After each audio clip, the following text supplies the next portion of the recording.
êtes à l'heure. Et pour un peu, je regretterai votre ponctualité. Elle abrège un bonheur que j'aurais volontiers partagé avec vous, mais il se trouve justement qu'il est impossible à partager. Dois-je entendre que vous êtes de nouveau amoureuse, marquise? Eh bien, je le suis aussi, si vous appelez ça comme ça. Une fois de plus, je serais désolé d'avoir interrompu un amant en train de donner l'assaut à votre belle personne. Par quelle fenêtre s'est-il échappé? Puis-je espérer qu'il se sera cassé le cou? Vive Valmont! Et gardez votre compliment pour la dame de votre cœur, où que se situe cet organe. J'espère pour vous que la nouvelle gaine est dorée. Vous devriez me connaître mieux. Amoureuse. Je nous croyais d'accord là-dessus. Ce que vous appelez l'amour est l'affaire des domestiques. Comment pouvez-vous me supposer capable d'un mouvement aussi bas?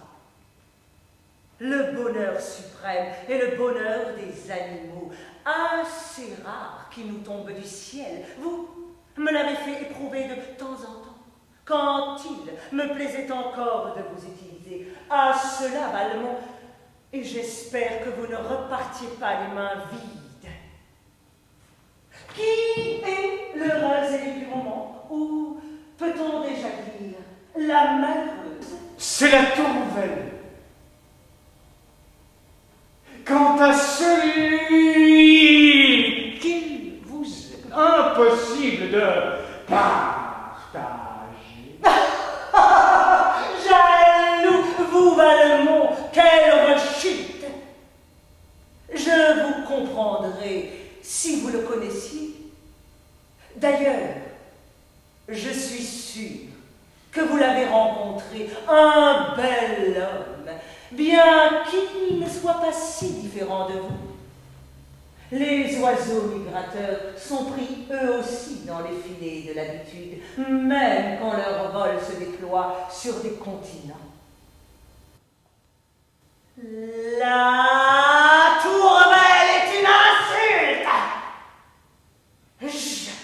Je ne vous ai pas remis en liberté pour que vous grimpiez sur cette vache, Valmont.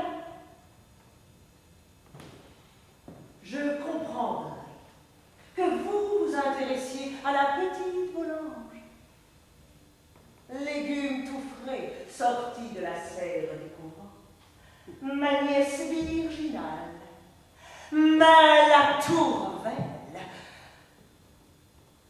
Je l'avoue, c'est un sacré morceau de chair, mais partagé avec un mari qui n'en démord pas. Un mari fidèle, comme j'ai tout lieu de le craindre, et cela depuis combien d'années? Que va-t-il vous rester, Valmont? En résidus? Allez-vous vraiment tisonner ce triste rebut? Vous me faites pitié, Valmont. Si encore c'était une putain qui a appris son métier. La Méro, par exemple, je la partagerai avec 10 hommes.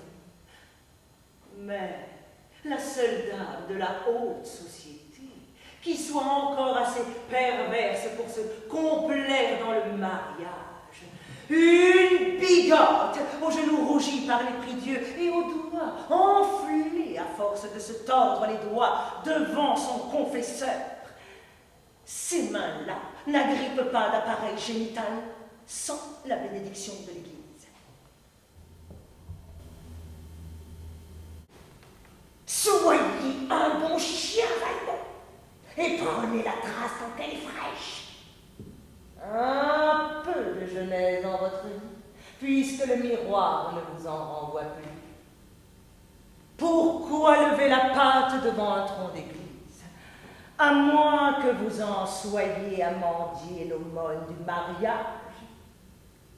Je suis prêt à me faire l'amoureux instrument de votre vengeance. Et me promet de l'objet de mon adoration une chasse bien meilleure que de votre nièce virginale, inexpérimentée qu'elle est dans les arts de la fortification.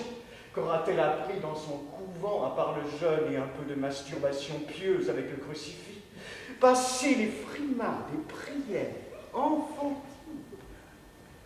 Je parie heureux de recevoir le coup de grâce qui mettra fin à son innocence. Elle se jettera sur mon couteau avant que je l'ai tiré. Elle ne fera pas le moindre zigzag. Elle ignore les frissons de la chasse.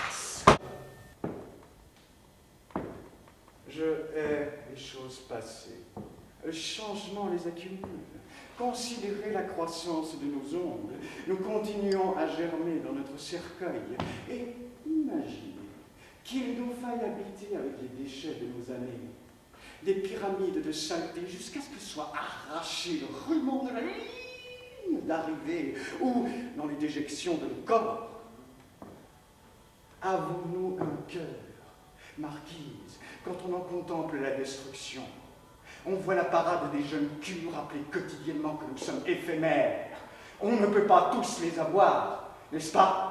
Et que la vérole emporte tous ceux qui nous échappent dans l'éclair des canonnades, devant la haie des pointes d'épée, avec un certain sang-froid. Vous avez donc retrouvé votre peau, Valmont. Nul homme dont le membre ne se raidisse à la seule pensée que sa précieuse chair doit disparaître. C'est l'angoisse qui fait les philosophes. Bienvenue dans le péché, et oubliez le tronc d'église avant que la dévotion vous submerge. Vous allez oublier votre seule vocation.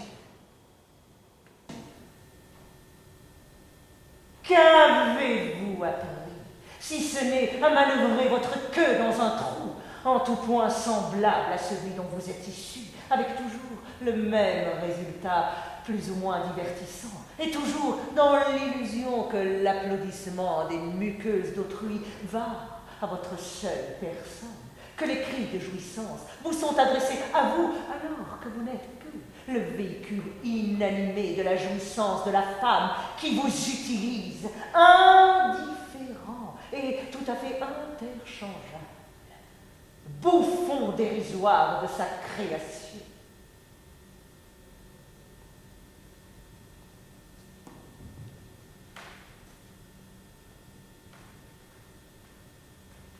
Vous le savez bien, pour une femme, tout homme est un homme qui fait défaut.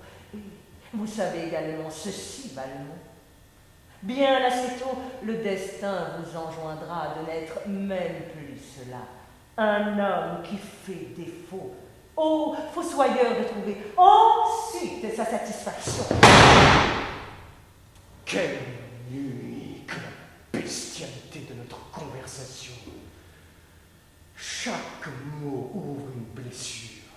Chaque sourire dévoile une canine.